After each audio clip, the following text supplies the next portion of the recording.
क्या तुम मुझसे प्यार करते हो? तो उसी समय राजेश ने भी हाँ कह दिया। तो रोशनी ने कहा, क्या हम शादी कर ले? तो राजेश ने कहा, कर लेते हैं, पर तुम्हारी तो शादी हो चुकी है, तो फिर हमारी शादी कैसे हो सकती है? तो तभी रोशनी ने जवाब दिया, तुम उसकी चिंता मत करो, मैं सब संभाल लूँगी। तो राजेश कहाँ माना करने वाला था, उसने भी हाँ कह दिया और राजेश ने रोशनी को आई लव यू कहा और उसने भी इसका जवाब आई लव यू टू में दे दिया। थोड़ी इधर उधर की बातें करने के बाद राजेश ने कहा, जानू, अगर हम दोनों शादी तो कर लेंगे, पर हमारे पास इतना पैसा कहाँ है कि अपनी ज़िंदगी निकल सके। तो रोशनी ने राजेश के बाहों में पड़े पड़े कहा, तुम चिंता क्यों करते हो मेरी जान, मैं सब अरेंज कर दूंगी। उस राजू के पास जो पैसा है वह सब मेरा ही तो है, फिर क्या। दोनों हंसने लगे। अब धीरे धीरे रोशनी किसी न किसी तरीके से राजू से पैसे निकलवाती रही, पर इतने पैसों से उससे ज़्यादा फर्क नहीं पड़ने वाला था और ना ही उसकी ज़िंदगी निकलने वाली थी। तो उसने कुछ बड़ा हाथ मारने की सोची। अब एक दिन रात को राजू को रोशनी अपने पास बहुत प्यार से बुलाती है, राजू जी, क्या कर रहे हो? मेरे पास आकर बैठो ना, कितने दिन हो गए आप मेरे पास नहीं बैठे हो। जैसे ही यह बात राजू ने सुनी तो राजू के खुशियों का कोई ठिकाना नहीं था। बस क्या, राजू दौड़कर उसके पास गया और दोनों मज़े में बातें करने लगे। पर बेचारा राजू इस झूठा प्यार को कहाँ समझने वाला था। फिर एक दिन राजू अपने ऑफिस पर जा ही रहा था कि तभी रोशनी बोली, राजू जी, मुझे आपसे कुछ कहना है। तो राजू ने कहो, आप क्या कहना चाहती हो? तो उसने कहा, पड़ोस की राधा जी है, उनके पति ने तो राधा जी के नाम पूरी जायदाद कर दी है, आपको पता है? तो राजू भी बेचारा प्यार में अंधा हो गया था, तो उसने भी कह दिया, हम भी कर देते हैं तुम्हारे नाम पर जायदाद। अब रोशनी बेहद खुश हो जाती है। थोड़े दिनों के बाद उसके नाम पर बंगला, गाड़ी और अपनी सभी जायदाद रोशनी के नाम पर कर देता है। फिर धीरे धीरे कुरियर बॉय राजेश से मिलना जुलना बढ़ गया। अब दोनों ने सभी मर्यादाओं को लांघ दिया था। अब क्या, एक दिन राजेश ने कहा कि अब क्या करो, तुम मेरे खाते में सभी पैसे डाल दो। तो रोशनी ने कहा, क्यों, क्या हुआ? क्योंकि अगर इतना ज़्यादा तुम्हारे बैंक खाते में पैसा होगा तो इनकम टैक्स भी कटेगा ना कहीं तुम्हारा और मेरा ही नुकसान होगा। अब क्या, अब तो रोशनी कुरियर बॉय के प्यार में अंधी थी, उसने सभी पैसे उसके खाते में डाल दिए। पैसे और जायदाद के अपने नाम होने के बाद रोशनी फिर से धीरे धीरे बदलने लगी। वह सीधे मुंह राजू से बात भी नहीं करती थी। इसके बाद एक दिन राजू ऑफिस गया होता है, तो तभी वहाँ अपने कुरियर बॉय राजेश को कॉल करती है, जिसके बाद उसने सभी बात उसको बताती है। न कैसे राजू की सभी जायदाद अपने नाम कर ली और कुछ पता भी नहीं चला। फिर दोनों हंसने लगे। फिर क्या, दोनों ने राजू को रास्ते से हटाने का प्लान बनाया, पर उसको नहीं पता था कि राजू घर पर आ गया था और यह सब सुन रहा था। पर वहाँ अपनी पत्नी को दुखी नहीं देखना चाहता था, क्योंकि राजू के जन्म के 2 से 5 साल के बाद ही उसके माता पिता की मृत्यु हो गई थी और उसके ऊपर से माता पिता का साया उठ गया था। तो वह किसी को दुखी नहीं देख सकता था।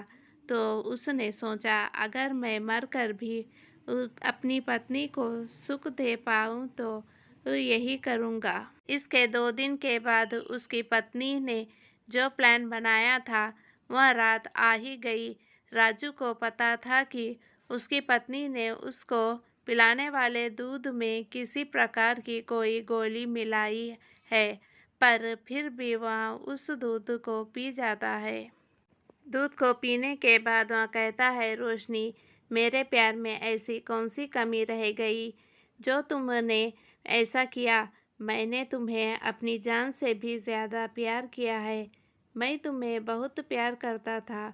जब से तुमसे शादी की, उसी दिन से मैंने तुम्हें अपनी दुनिया समझ लिया था और तुमने मुझे किसी और के लिए दूध में यह पिला दिया।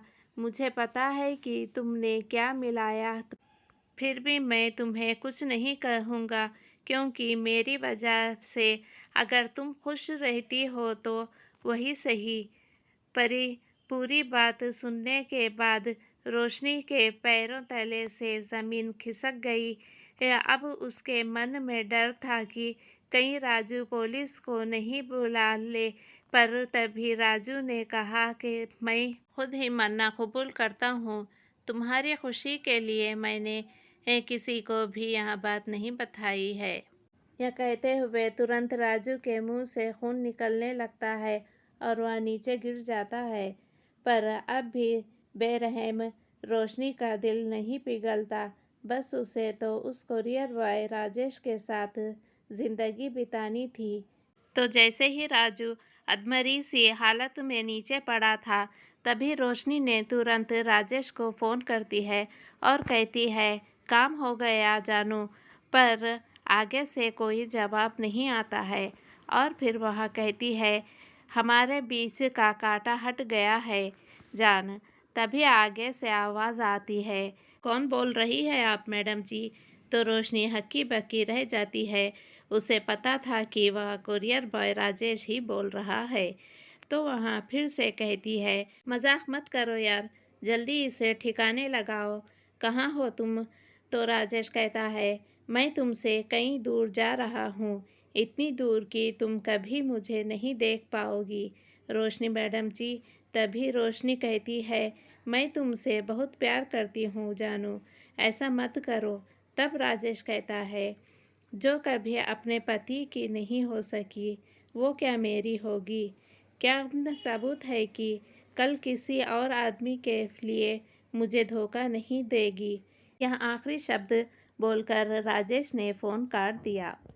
अब रोशनी फ़ोन को बार बार लगाती रही, पर आगे से फ़ोन बंद आ रहा था और अब उसका पति भी मर गया था और राजेश भी चला गया था।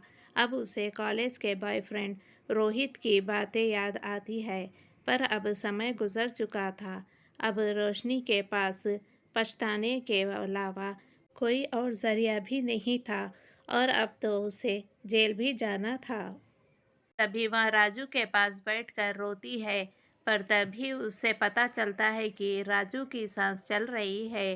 तो वह तुरंत एम्बुलेंस को फ़ोन करती है और इसके बाद एम्बुलेंस से हॉस्पिटल में राजू को पहुंचाया जाता है और राजू की जान बचाने के लिए वह सभी भगवान से मन्नतें मांगती है कि अगर वह जीवित रहते हैं तो मैं एक नए जीवन को शुरू करूंगी।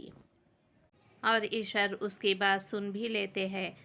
आखिर कड़ी मेहनत के बाद 5 दिन के बाद राजू को होश आता है और अब राजू से रोशनी माफ़ी मांगती है और अपनी सभी गलतियों को लेकर बहुत शर्मिंदा होती है और फिर राजू भी इन सभी गलतियों को माफ़ कर देता है।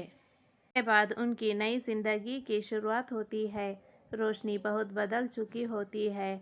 अब वह दिल से बस राजू को ही अपना प्यार मानती है और अगर कोई उससे पूछता है कि राजू से तुम इतना प्यार क्यों करती हो, वह यही कहती है कि एक बार तुम भी करके देखो, वही मेरी दुनिया है। दोस्तों, इस रोमांटिक लव स्टोरी का अंत एक सैड लव स्टोरी की तरह भी हो सकता है, पर इसमें जो सच्चा प्यार राजू का था, इसी कारण से इस सैड लव स्टोरी को रोमांटिक लव में बदल दिया गया। दोस्तों, आपको यह स्टोरी कैसी लगी कमेंट के माध्यम से ज़रूर बताएं और हाँ, इसे अपने दोस्तों और फैमिली मेम्बर्स के साथ शेयर करना ना भूलें।